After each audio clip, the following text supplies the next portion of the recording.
All right, so here's our 2022 Force River Nitro XLR, in specific a 35 DK5.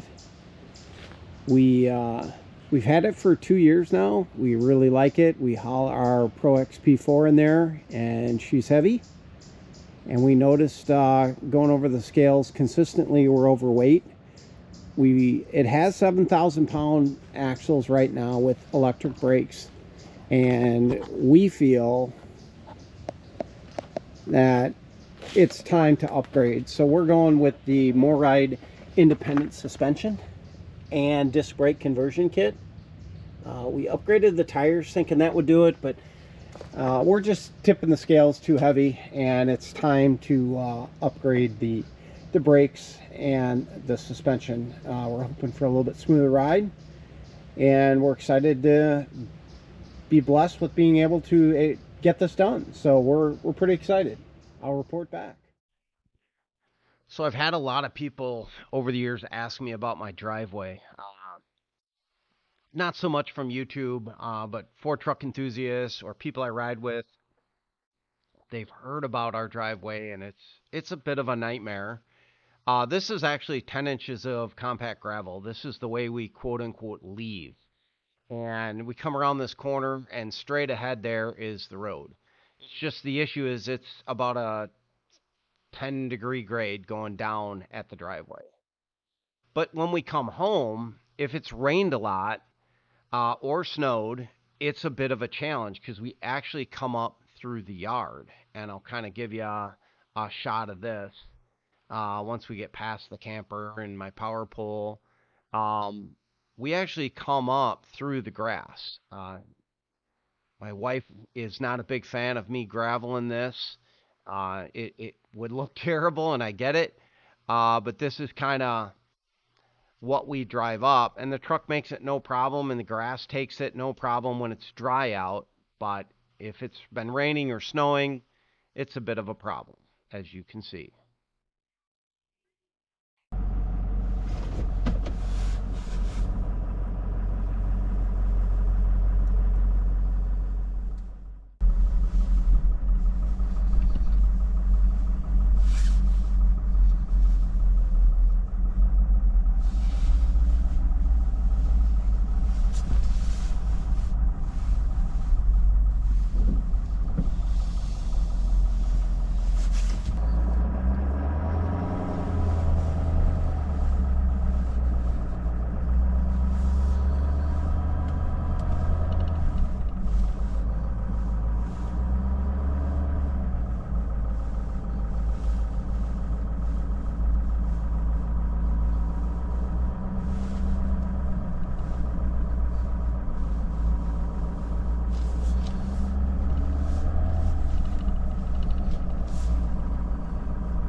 All right, so we're hooked up, getting ready to head to Elkhart, Indiana, to the MORryde facility, and they're going to replace those two axles with independent suspension and disc brakes.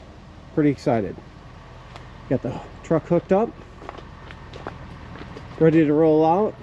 It is about 32 degrees and pretty dang chilly. It's starting to snow just a little bit, so we are definitely getting this done just in time. All right, talk to you soon. All right, you got my wife, my navigator slash spotter, guides me into every spot. Without her, getting this rig out of this driveway would involve a lot of scratches and marks.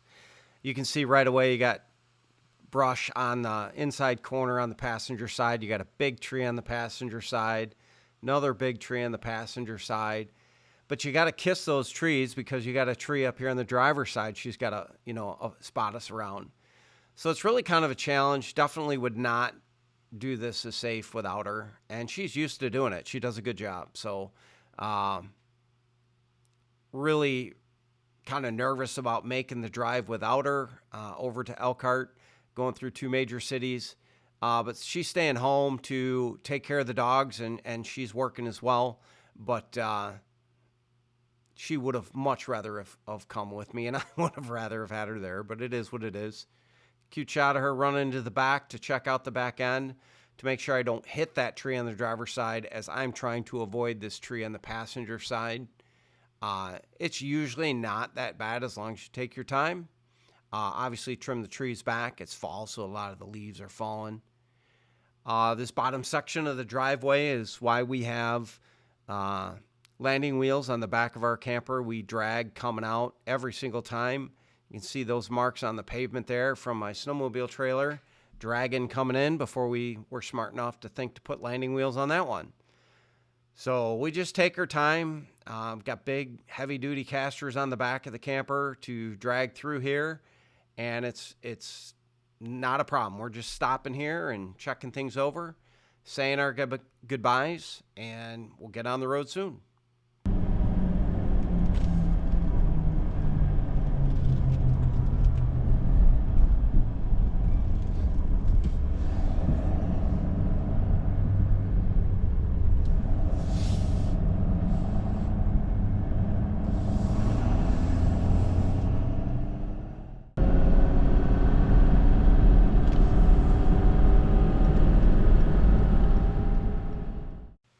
So before we get too far underway, I got to stop, get some fuel, and weigh the rig. That's one of the things MORryde wants to know is the exact weight on the axles. So if you've never used the scale before, it's nothing hard. You've got an app on your phone, Cat Scale app. Set up an account, put your credit card information in, pull into the scale here, and at the end of the scale where that sign is, there'll be a scale number. You just put that into the phone, accept the terms and the charges, and it'll send the weight right to your phone.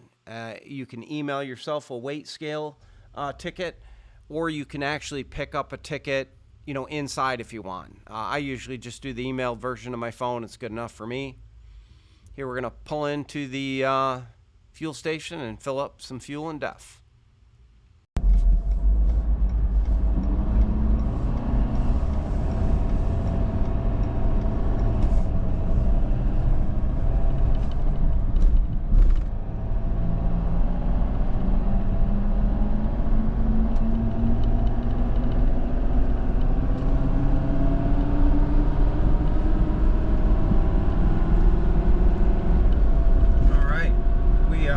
Full of fuel, full of DEF, getting on the highway. Getting into Milwaukee here, and sun's coming out just a little bit, just enough to put a glare on the road, but making good progress.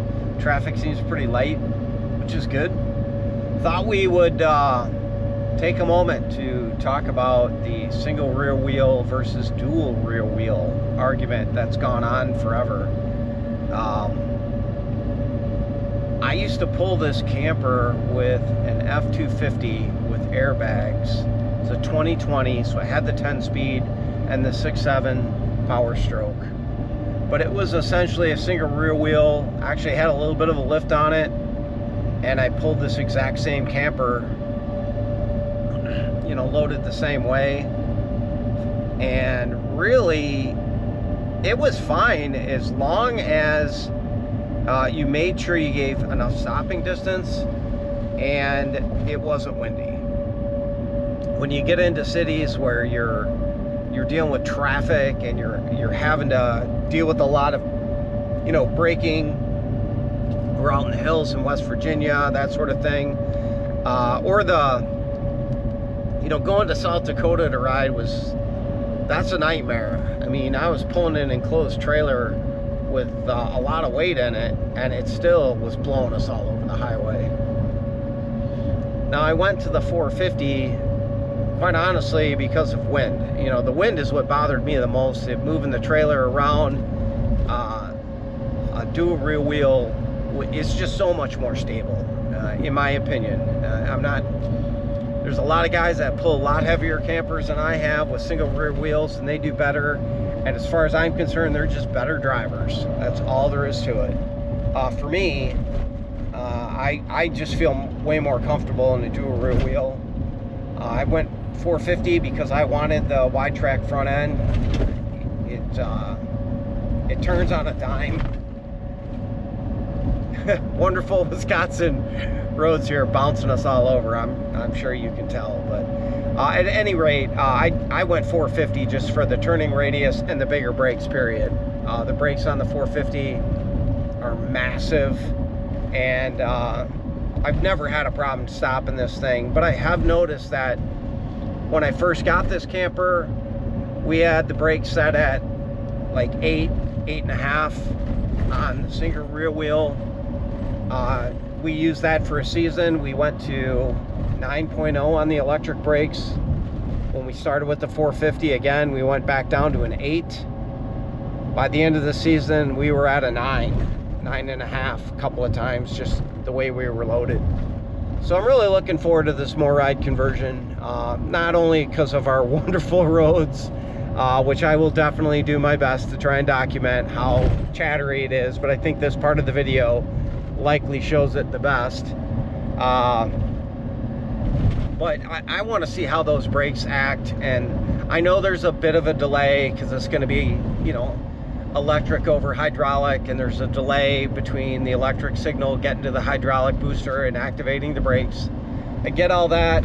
I don't know how long of a delay that is, but I know it'll be there. But when they start grabbing, they should really start grabbing. So I'm looking forward to that.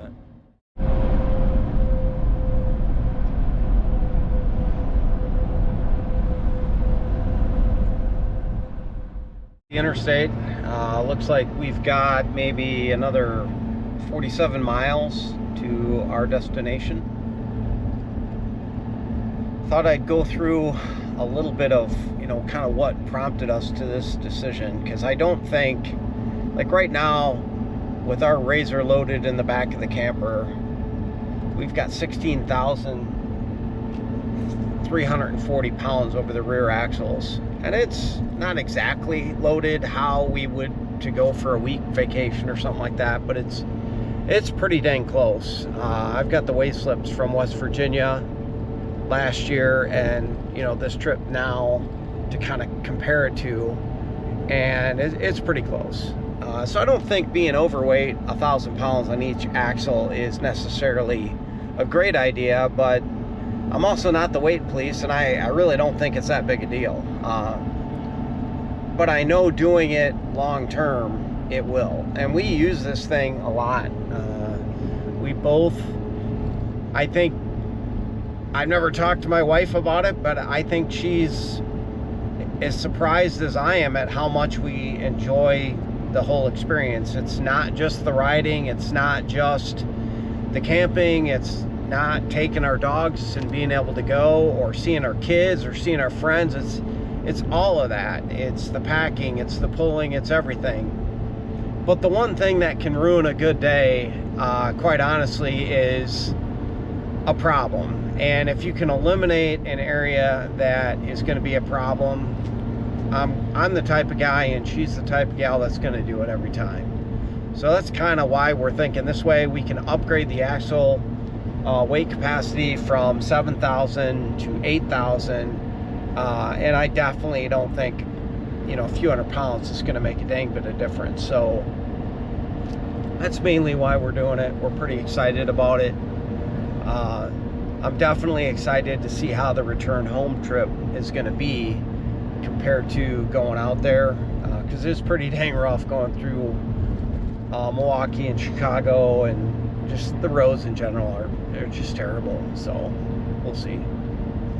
The one thing I do hope to address with MORryde is I'd like to get a little bit more height on the trailer, because I am definitely nose high, and I'd like to see if I can't get that taken care of, or at least help a little bit. But we'll see what they can do. They can only do what they can do, and if they can help out in any way, I'm going to be excited about it. Thanks. Took a little while. I think we got her good.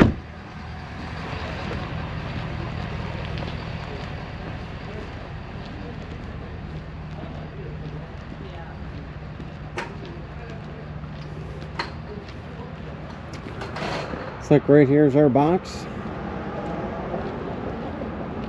I mean, we're not perfectly straight or anything, but that doesn't bother me. I'm not Kevin from Paving New Paths. Shout out to Kevin, good dude. But I think we'll level her out and put the slides out. When you pull in, you're going to pull in from over here. Obviously, pull straight there and back right in. I figured I'd go here, try and make it somewhat, doable. So we'll go from here. Quick shot of the group getting some work done that day. We were all met at 6 a.m. MORryde techs took a bunch of measurements. Could have filmed, 15 minutes of this, but I spared you from that. Another shot of us kind of backed into the stalls. They do have a trailer dolly if you can't make the turn. I kind of won the lottery that day and had a straight back end, so it was wonderful. Quick shot of the unit backed in to our stall. We were in door 6. And I think by 8 or 9 o'clock, they had all the axles stripped off and in the parking lot. We didn't want ours. So this is like 3:30 on day 1. The guys got done about 3 o'clock. We were able to hook our power up. They had 50 amp power, no water. They had water, you could fill your tanks, but you were basically running off your freshwater tank. And I'm just checking out the axles. I guess the 8,000 pound axle conversion retains the factory mounting holes for your shackles, which is really nice. It was an effort. I think MORryde changed that to make it a more drop-in system for OEMs. I believe the 6,000 and 7,000 pound axle options are still welded to the frame, but mine were bolted. I was pretty happy about that. Makes it real easy to remove should you want to do that in the future. Really, the only thing you'd have to relocate is just your hydraulic lines, which isn't a big deal. We're going to move on to the front here, and I'll show you where the pump is located. I was pretty excited about the pump being as small as it was, so that was nice. It was located right in my front battery compartment here, which I was expecting a round pump for some reason. This pump takes up like no room at all. I was very, very happy about it. That's pretty much it for day 1. In the morning, they got to do a few things, and I'm on the road. So the next morning, all they really had to do was align the rig and take a bunch of measurements and send me on my way. They were able to raise the rear end of the trailer 2 inches, and I only gained a 1/2 inch of height, which is not bad. It was 13.6 at the start and 13.6.5 when we were done, but I can always drop air in the truck or in my hitch, and I should be able to make up that weight just fine. So I was overall pretty happy.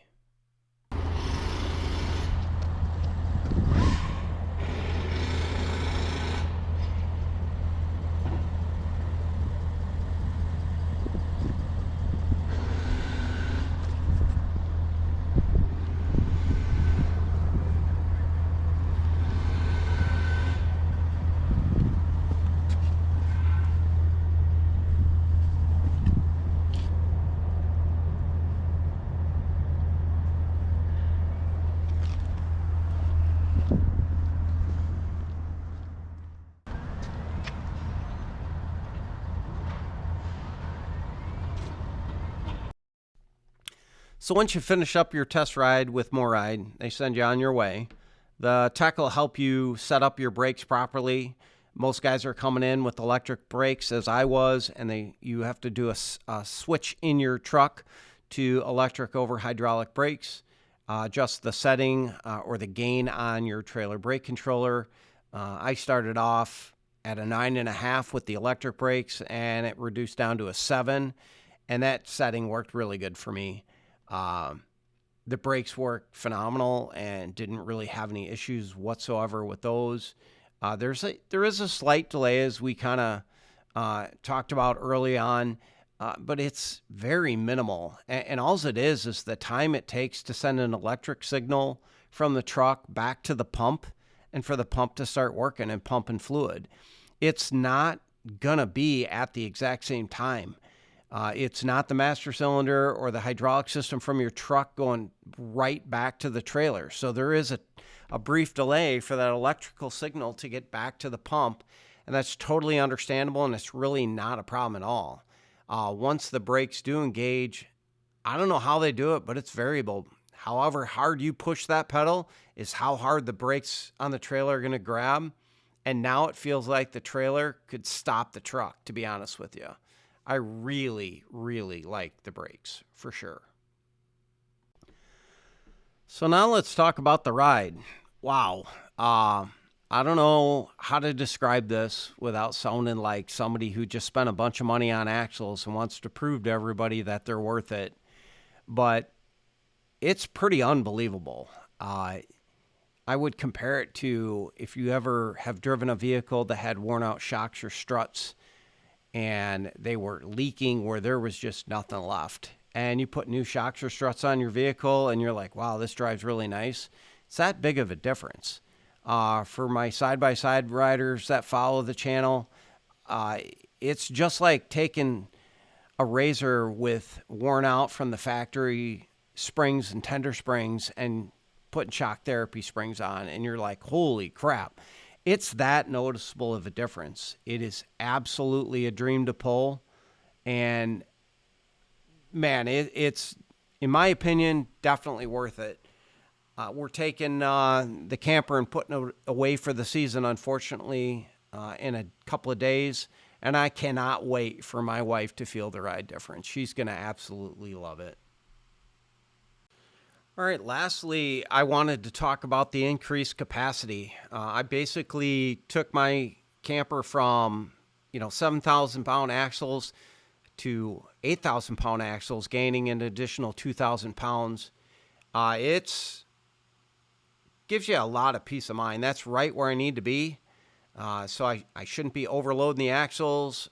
The ride is smoother. I can stop better. So I think overall, this was a great choice for us moving forward to not only from a safety standpoint, but I think the camper itself is not shaking around as much as it was, which can't be a bad thing on all the welds and the frame components, even the walls and the roof of the camper. So I think overall, we're really, really going to enjoy it, and I highly recommend it. End of the video is going to be kind of what I came home to. It wasn't so awesome, but I'll show you. You'll get a good laugh. So this is the beautiful shit that I came home to. It's definitely snowing. We'll see if we can't get this pig up the drive.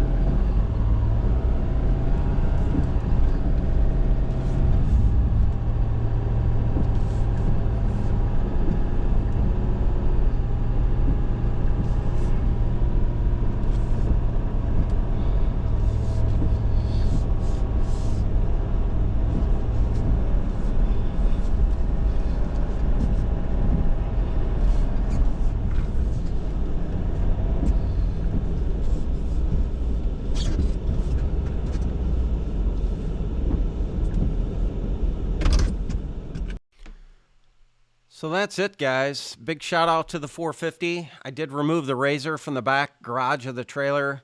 Locked her in low, locked the front hubs, but the 450 just crept right up the driveway. You heard it in the video. It didn't even struggle. A few inches of snow over the gravel, and it handled it like a champ. So that's the end of the video. Hope to get some new videos out later. Going to be doing some maintenance stuff over the winter, so I'll probably get started on those sometime. But thanks for watching, and look forward to seeing you on the trails.